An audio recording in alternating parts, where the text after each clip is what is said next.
White House, the defending champions, will be watching him very carefully. The picturesque Mpumalanga Lowveld for the 2006 Sasol Rally, the third round of the Sasol SA Rally Championship.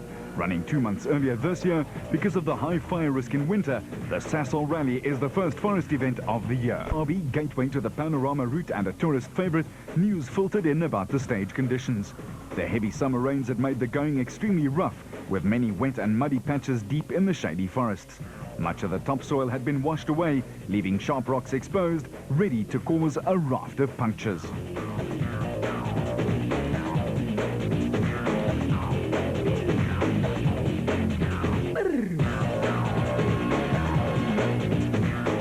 But for some reason, surges form at the Sasol Rally has been Stage 1 outside Sabi. Just a short 13-kilometer stage on the road to Graskop, but set against a stunning mountain backdrop with lots of slippery grassy patches and plenty of rocks to keep the driver's attention focused on the road. Took a cautious approach to the event, dropping 7 seconds.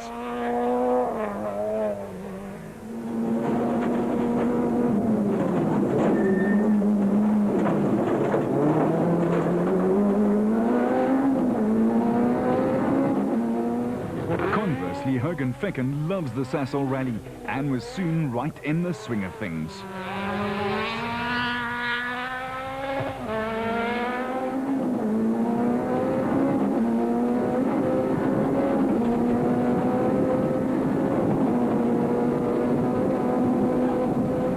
Another driver hoping for a change in fortune was Etienne Lawrence and Andre Vermeulen in their S2000 Team Total Toyota Run X. But all eyes were fixed on the battle between Enzo Keen and Jan Habich as the two BP Polo drivers got to grips with each other. The question was who would take the early psychological advantage. And it was Enzo who put 4 seconds between himself and Yanni. As the teams headed back to Sabi to make sure everything was well under the bonnet, we caught up with a relay after the first stage.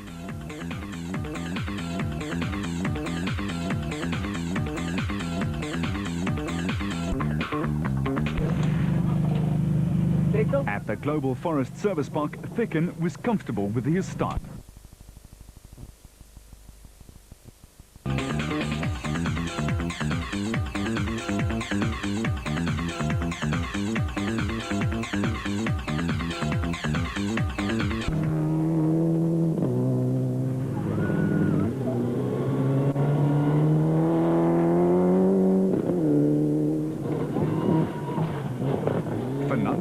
And Martin Puerta had their new toy in the shape of the latest spec Mitsubishi Lancer Evo 9. But how different is it from the Evo 8? Mpumalanga continues, and in Class A7, Eric Storbach was still going in his Garden Pavilion Polo Player.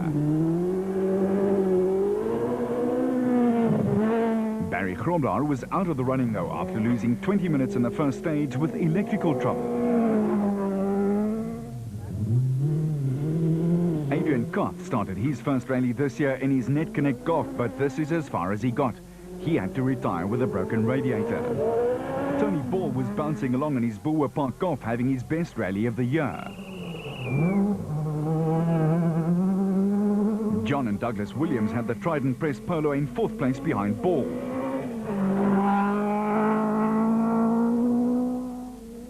And JP Damso was on the charge, driving away from everyone.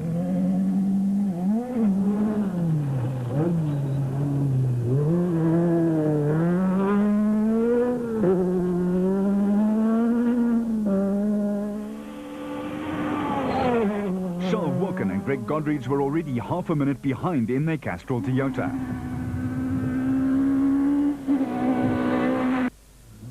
And with a long way still to go, this is what it looked like in Class A7. Stage 3 in the London Plantation across the road from the edge of the escarpment provided 19 kilometers of very rocky road.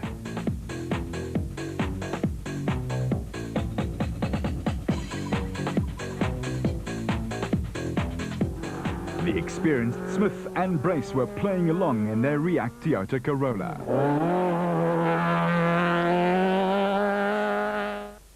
Mark Cronje and Chris Birkin and the Class A6 Castrol Toyota Runex were in their second ever rally and just 3 seconds off the class.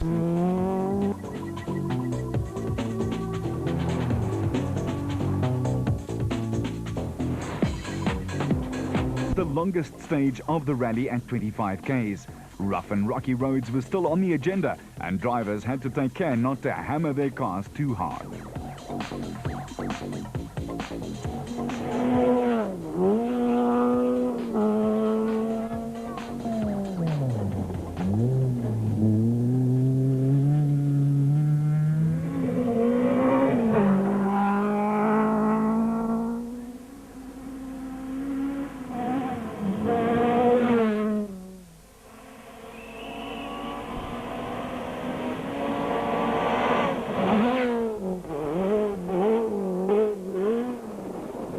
Visser du Plessis and Dave Lefkowitz were making up time after a puncture in stage 1 that cost them 40 seconds.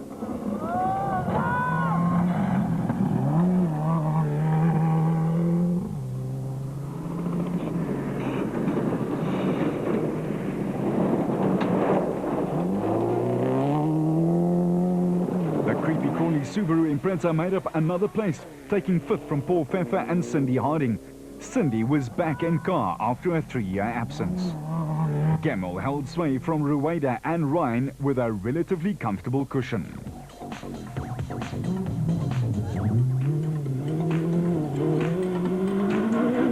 Barry Krobler, Sasol Golf still had electrical problems, but Ball, Williams and Wilkin were all running well.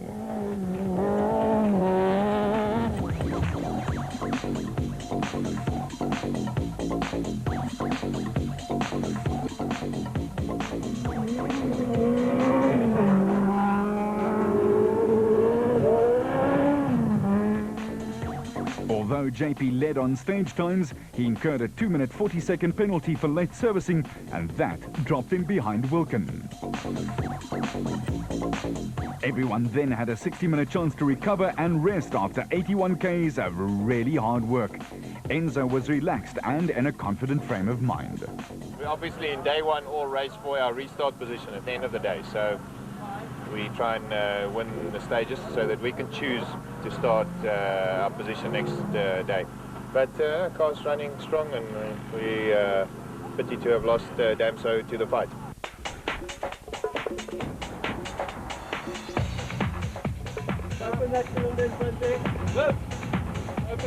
As darkness descended and with 2 short tar stages to go before bedtime, teams installed their powerful spotlights. Stage 5, the Sasol Turbo Fuel Sabi Town Twister lived up to its name. A tight and confusing town stage right in the center of Sabi. The whole town turned up to watch the cars blast around the 860-meter long stage. It's easy to lose the lead in these spectator stages, but not to win it. There's nothing in it, but Keen takes his 4th stage win of the day, just 2 seconds quicker than Habich. The White River Super Spa stage is much faster than and more dangerous than the low-speed Sabi stage. Again, thousands of spectators lined the 1.1-kilometer route to soak up the Sasol Rally's famed atmosphere and all its great driving action. The fans loved every minute of it, cheering wildly as the cars accelerated into the stage.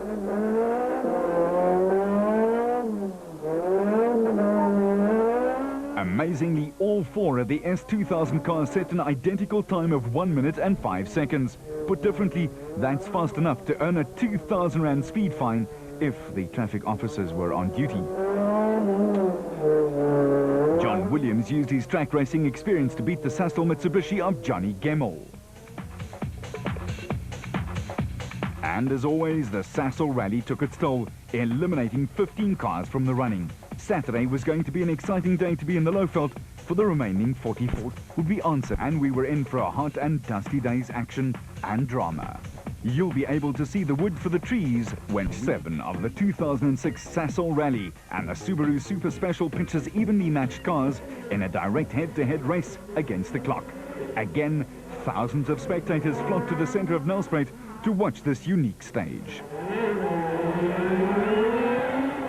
Hold on now as we go in car with former world karting champion Claudio Piazzamuso pitted against Christopher and Patrick Yende. The two Toyota Runnexes are identical, and it's all down to driver skill and the finest judgment.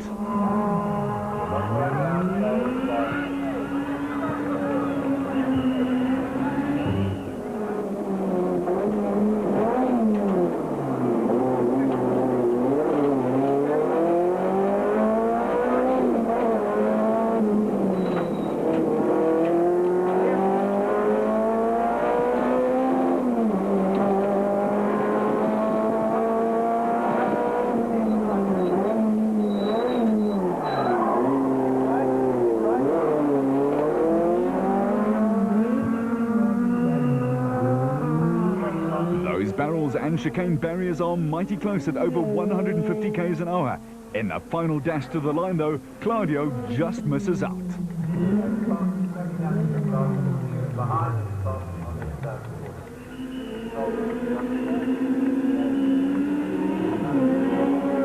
The rivalry in Class A7 finally came to a head as well. JP Damso goes really close to the pavement, which can break a wheel in an instant. Charles is less aggressive in the corners.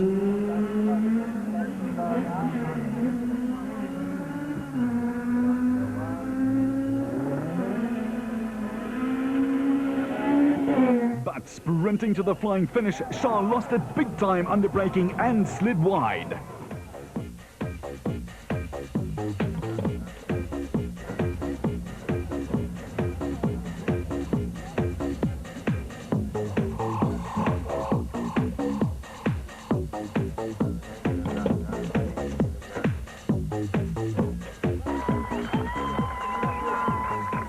The fuel spewing from the tank was a dangerous moment as the doors were jammed shut.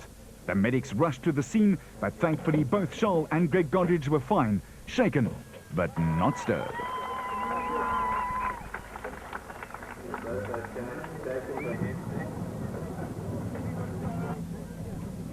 Mom, I'm come here. I'm heavily on the lock.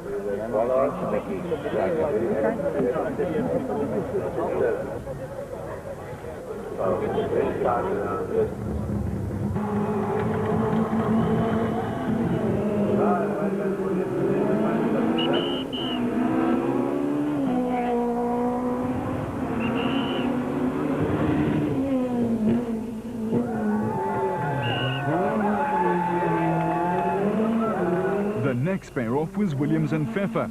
Williams, a former production car racer, used his track skills again, but spun and stalled. Pfeffer came through on his own, so where was Williams?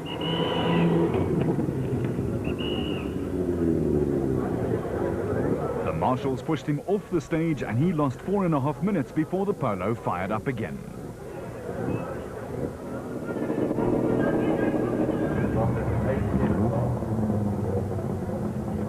As the rally leader, Enzo could nominate his Day 2 starting position.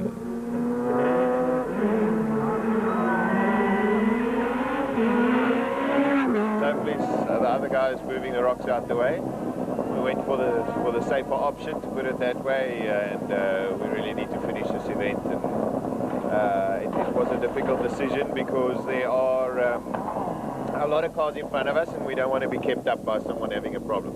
But that's the call we made. Yanni relished the challenge of catching his teammate.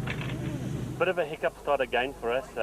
We had a puncher for 10k, so we lost quite a bit of time. So we got a 30-odd second deficit, and we'll have to work on it today.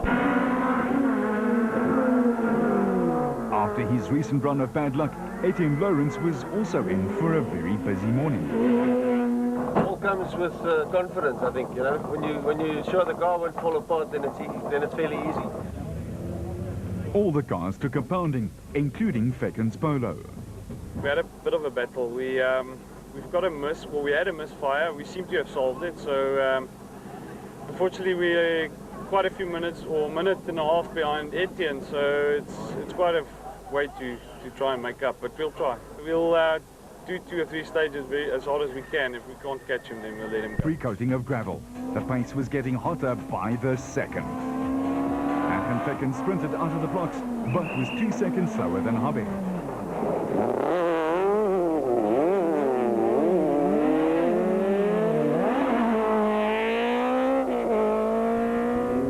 For Serge Damso, it was to be a long test session after re-entering under the Super Rally rules. No points at stake here.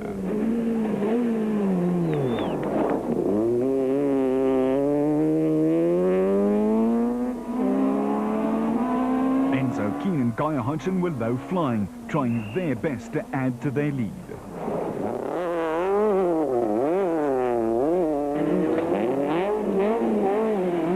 But try as they might, Habich and Judd made no impression.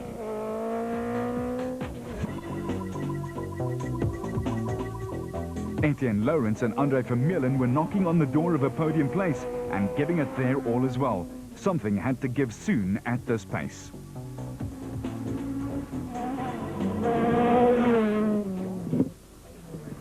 One of the drives of the rally came from Eugene Lawrence and Derek Jacobs in their Team Toyota Conquest. With over a minute in hand over their nearest rival, Eugene was on a mission of his own.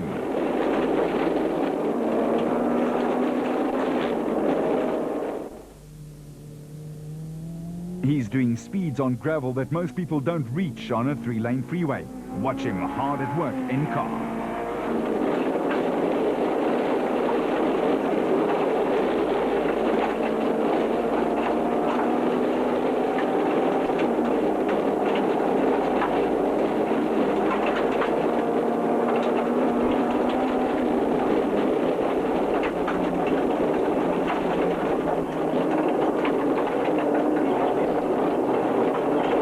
The pressure was on. He had to be quick because he was under attack from the resurgent Schalk Burger. Burger was overcoming his Sasol Rally ghost of a few years ago, where a nasty accident put him in hospital.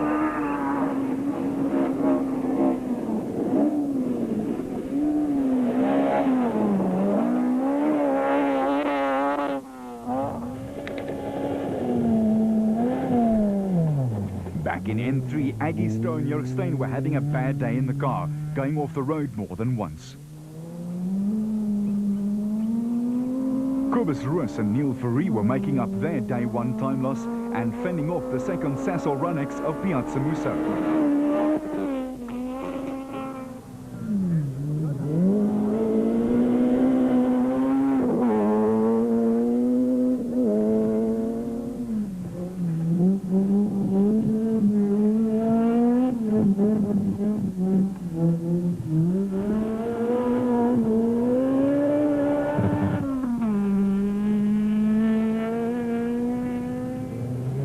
Unnoticed by any of the leaders, Mohammed Musa was upstaging them all, but here he's all over the road.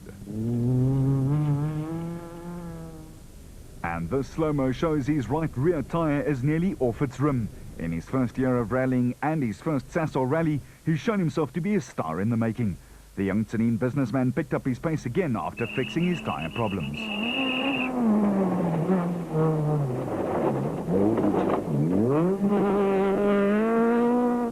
Chris de Wit and Patrick Yende were 5 seconds off second place in class and trying as hard as their overheating Total Runnex would allow them to.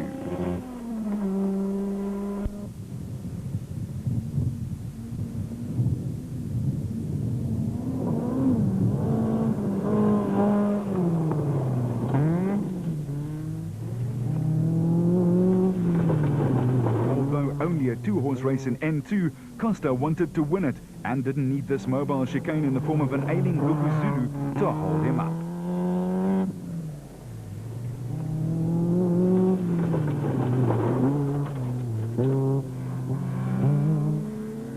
In the third round of the Sasol SA Rally Championship, Hendriksdal was the scene for a dramatic stage, Stage 9. 16 kilometers of hard forest roads were set to change the face of the rally. Hergen Fecken and Pierre Aries were pushing their BP Polo hard to make up their 1.5-minute shortfall to Keen. Fecken's late father made the forerunner to the Sasol Rally what it is today, and Hergen always shines in Mpumalanga and won the stage by 16 seconds. Habich was also about to get a surprise. Whose polo was that? Car 3, Keen, is out. And look at the wheel.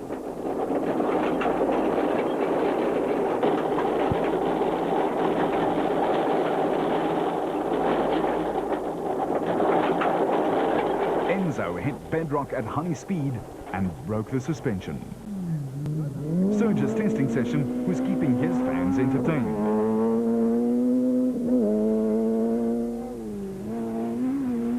Lawrence was mighty strong in his attempts to hang on to Habich's coattails, with second now firmly in the bag.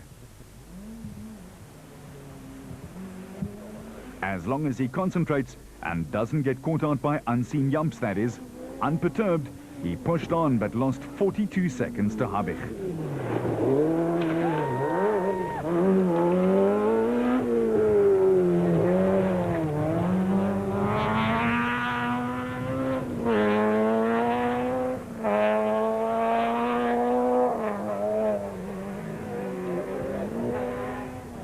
Spectators thronged to the stages to see the drama unfold. Nicholas Ryan lost a bit of time to Gemmel, but co-driver Schalk van Heerden wasn't worried at all.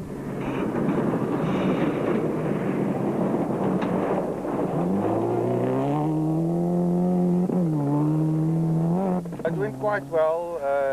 Yapi and Fernando both took a little time off us, but nothing serious. We'll pick up the pace now on the next gravel stage.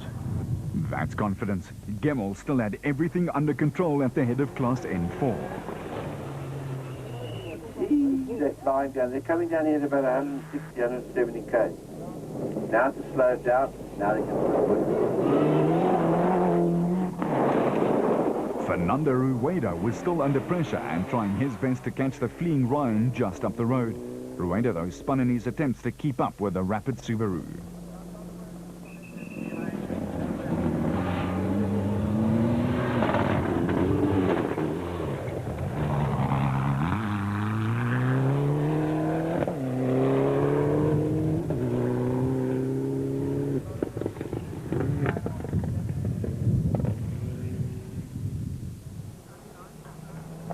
And let's see how close the battle is.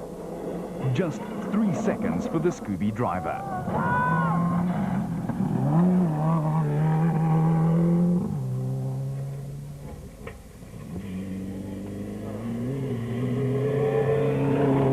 Barry Krombelau was persevering in his Sasol Golf, but was destined to retire in the next stage.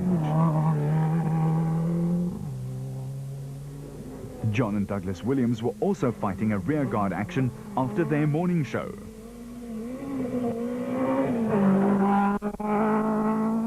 Tony Ball and Alan Bissett were in a comfortable second in class. But enjoying his gifted class lead was Damso Frey, over 4 minutes ahead.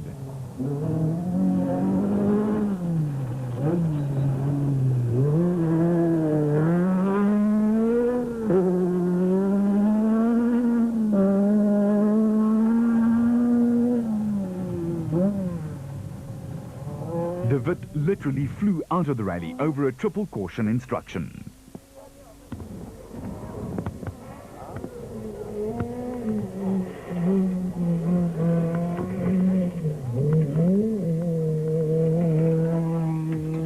Narrow and twisty with lots of loose stones, stage 10 was a short 10-kilometer section outside Sabi.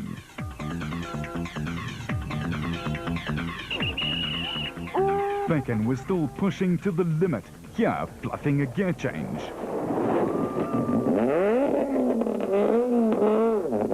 But still fast enough to claim second fastest time.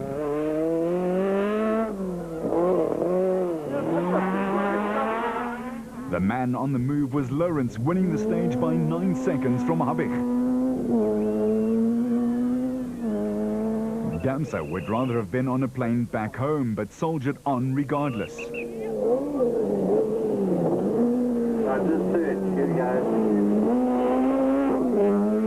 And unbeknownst to everyone, Habich was nursing a damaged gearbox, slowing his charge.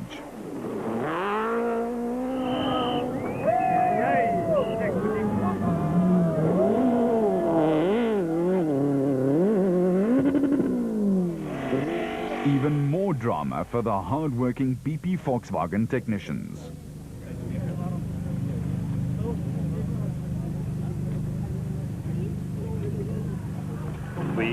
cracked the gearbox housing over a big rock on the road, and it's leaking very, very badly. So our position at this stage is a little bit precarious.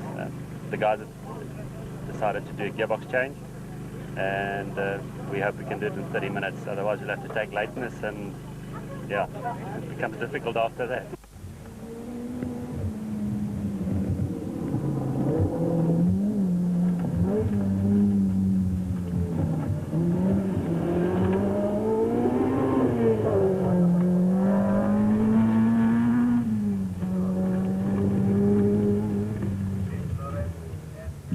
Lawrence was still throwing his car around with delight, taking the yumps in his stride. Watch carefully from end car. And by the way, hold on. Those spectators must have been dancers. Fancy footwork. That's how easily it can go belly up. And an overshoot. Stop, reverse, get going again. That loss of momentum cost him his class win. Just imagine, a few ticks and it's all gone.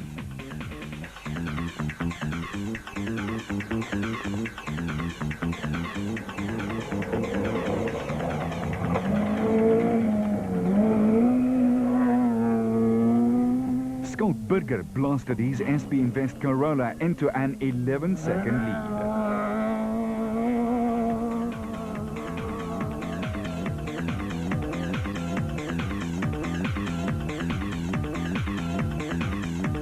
Stages 11 and 12 ran without a service brake, putting further strain on already bushwhacked cars and drivers. Fecken had a puncture in stage 11 and crashed out of a solid third overall in the very next stage. He misread a right sweep into T left and clobbered an embankment. The car was mechanically challenged as he tried to drive out to service. Lawrence, the new leader going into stage 11, spun it away in stage 12, losing 40 seconds as he battled to select a gear, the result of a faulty clutch. Habich was not taking his lateness lying down and careened the fastest time, taking a total of 56 seconds off Lawrence to put himself firmly back in first. Things were pretty settled in Class A5. Michael Houghton and Bryn Doherty had a safe lead in the total TAS. Malherbe, after losing 16 minutes in stage 3, was back in second place. Piet Buckus and Armand Tetoy survived the rigors of the Sasol to claim third in class, their best result yet. Gugu Zulu retired his VP Chico when the suspension parted company from the rest of the car.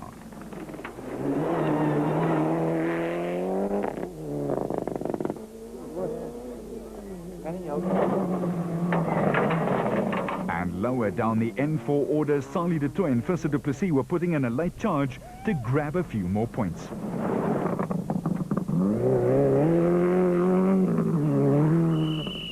Gemmel had N4 in the bag, or so he thought. Rueda was still fighting for position and spun twice, trying a bit too hard. Jaapie van Niekerk and Robin Houghton snuck their New Africa Developments Lancer Evo 9 into a podium class position. Stages 13 and 14, the last 26 Ks of the forest stages, again without a service brake, had a surprise left. Tired machinery still had to make it all the way back to the Nelspruit finish for the final stage. Tony Ball was delighted with his second in class and 10th overall.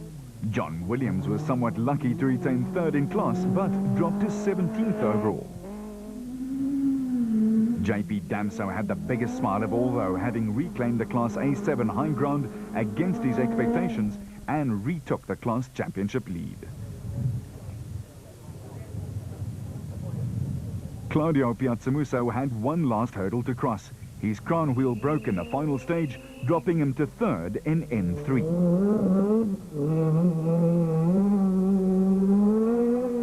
And the surprises kept on coming. Musa was cruelly robbed of a maiden class win in stage 14 with a flat wheel, losing 91 seconds to the resurgent Kobus Roos. Roos and Neil Fourie were ecstatic with their class win, giving further delight to sponsors Sasol. Looking on was one of the more intelligent and definitely the most sober of spectators.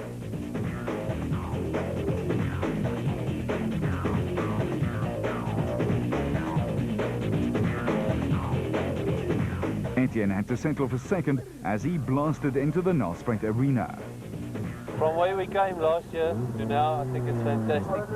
Unfortunately, we had a clutch problem and we overshot and the stall wouldn't start, lost a minute. And that was the rally going past in seconds, and it goes past so quickly. And unfortunately, there was no time left to try and chase, so we had to just make do with second. Habig put in a champion's drive to claim his first champagne of the year. We had a bit of doom and gloom early this morning, but yeah, it all turned out good for us, and it was a very hard fight. It was a tough event. You know, we fought hard with Etienne, but at the end of the day, it's the result that counts, and we're happy with the result. The VW team changed the gearbox just a little quicker than the average garage. They did it in 40 minutes. We've got 10-minute penalty, but be that as it may, the guys got the thing going, and you know, we were fortunate to make up the penalty, and yeah, it was great. The next event is the FIA-observed World Rally Championship bid event in KwaZulu-Natal. And Habig is ready for the challenge. The KwaZulu-Natal Rally is a new event, I believe, and new roads. It'll be interesting, pace note events as well. And I think we'll have some competitions from abroad. And I think that'll be a good measure for our N4 cars at least. And we're looking forward to the event. Habig's uplifting win put him right back into championship contention. Gemmell was penalised 10 minutes for missing a signature, but reinstated under appeal, dropping Nicholas Ryan off the podium. Burger claimed his second successive class win, while Houghton and Malherbe are inseparable in Class A5.